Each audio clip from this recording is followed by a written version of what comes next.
it's Heidi with Revive. Welcome to today's Finish Friday. Today I am going to show you how to use cerusing wax. What is cerusing wax, you may ask?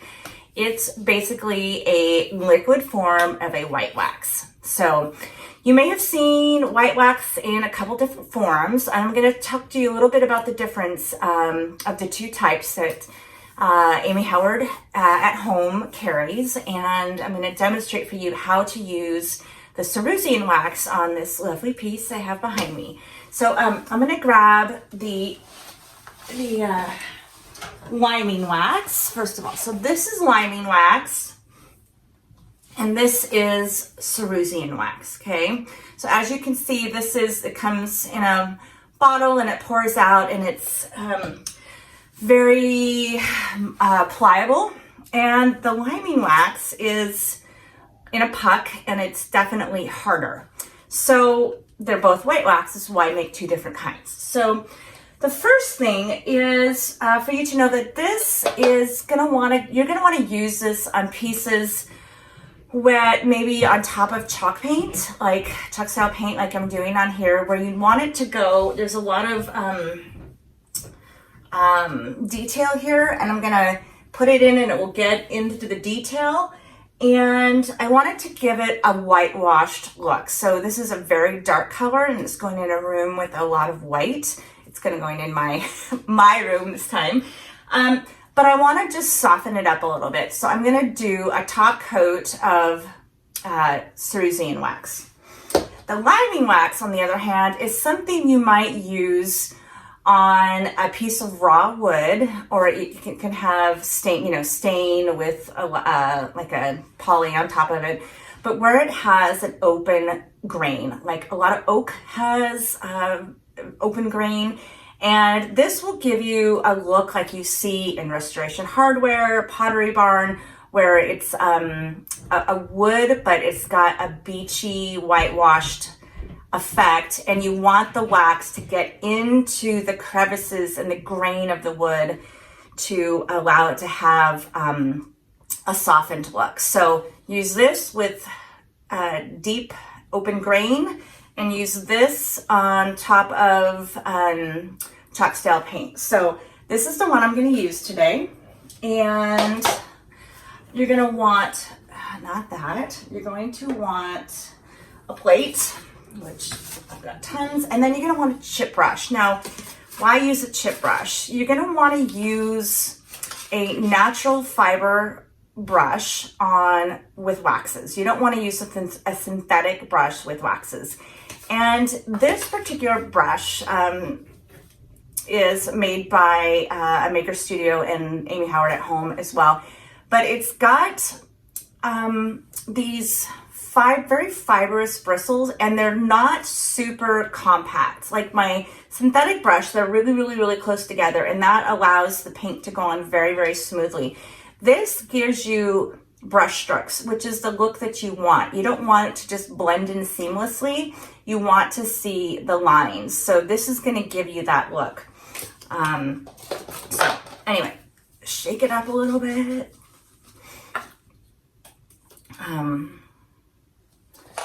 Into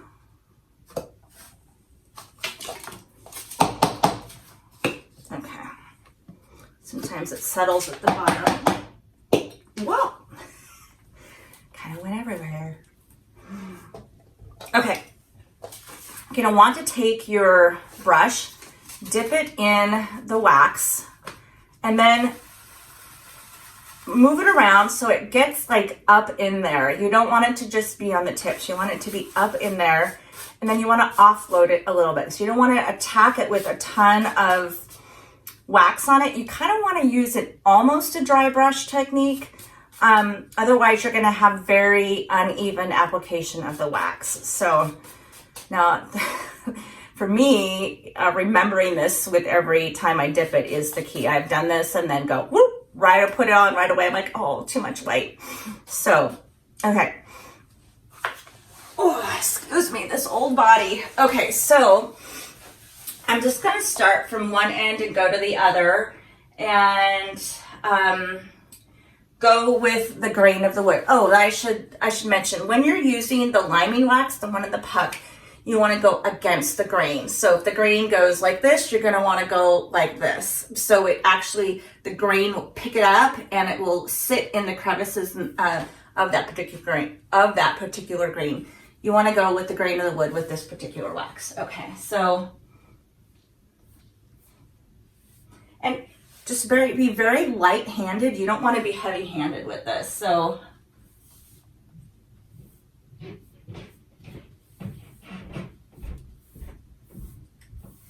yeah.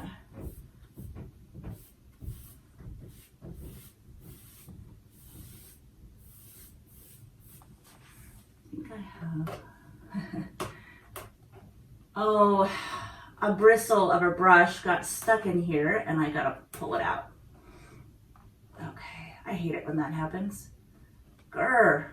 Okay, because then you can end up seeing it. Can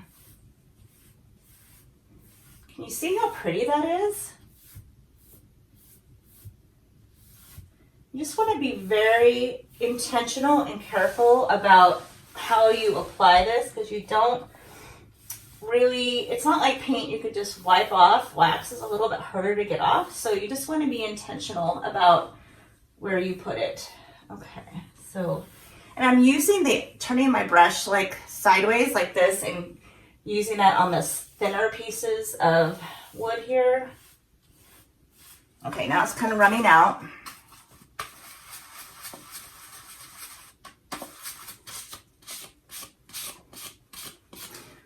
Okay. I can't emphasize enough, don't like jab it into the wood. Like, think of it like a plane landing on an airstrip. It gently starts touching the landing strip. And see that? See how pretty that is? And then I'll get up here a little bit closer when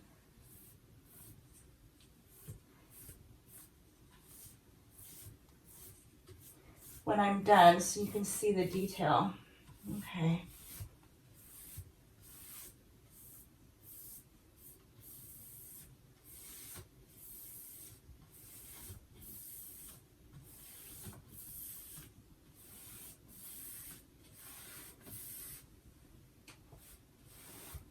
Okay. Wow, I'm really liking that.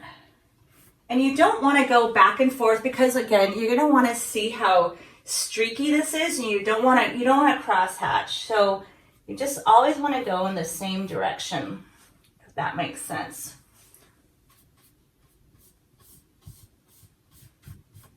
Same direction where you put it on. So, okay, can you see that? Isn't that pretty? I love it already. Okay, I'm gonna go like this. And when you have a long piece like this, don't stop midway. You're gonna pull it all the way through. Again, because you don't want, if you get a little bit too much, you can use your finger just to pull a little bit off. Okay.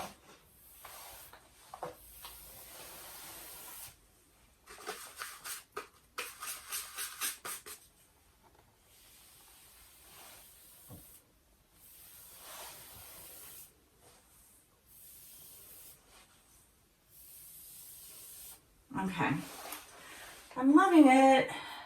I take off a little bit here.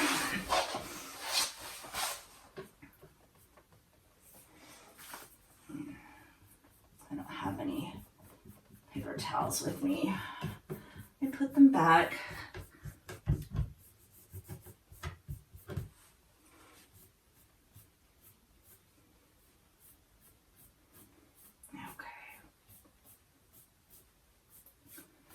I tend to like to go a little heavier on the edges, like this.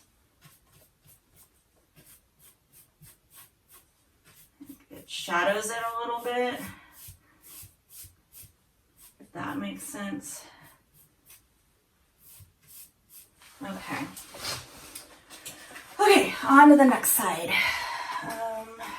I'm gonna dip, pounce, and then dog hair. Offload. Okay. Lightly unwrap. And then down. And then this is going to take a little longer to dry because you're not buffing it off. So you're just going to want to let it sit.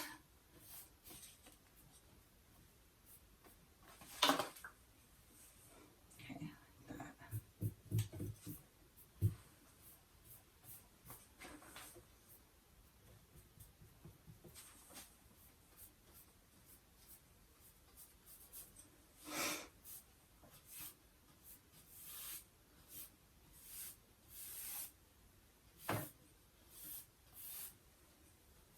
This, okay. This is my favorite part to do because it just really picks up the detail.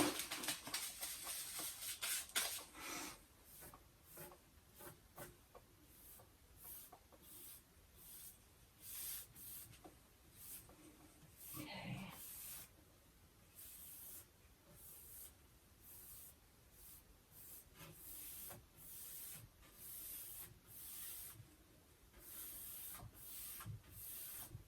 Okay. So I'm going to try to match, see how this is a little heavier there. I want to make sure to kind of match that look over here and over here.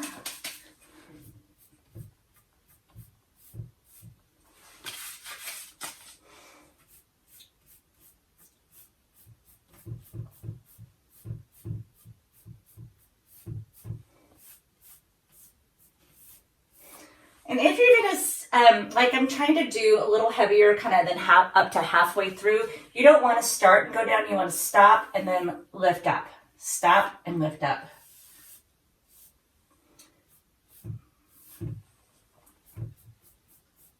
Okay. Okay. Now I'm gonna do this part.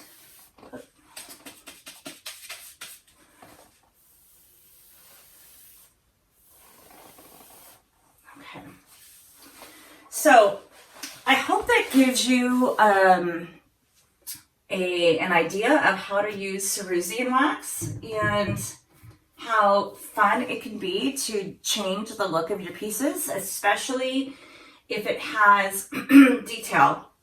So you're gonna let this dry, and then you don't need to really seal it any further. So if you have any questions, feel free to email me at revivebyheidi@gmail.com and be sure to subscribe. I love it. Give me some hearts and subscribe, and be sure to choose the little bell so that you'll get notified of any new videos that I publish. And as always, like I said, feel free to ask questions, and you can follow me too on social media. You can find me at Revive Heart and Home, Facebook, Instagram, and Pinterest. Okay, guys, thank you and happy painting.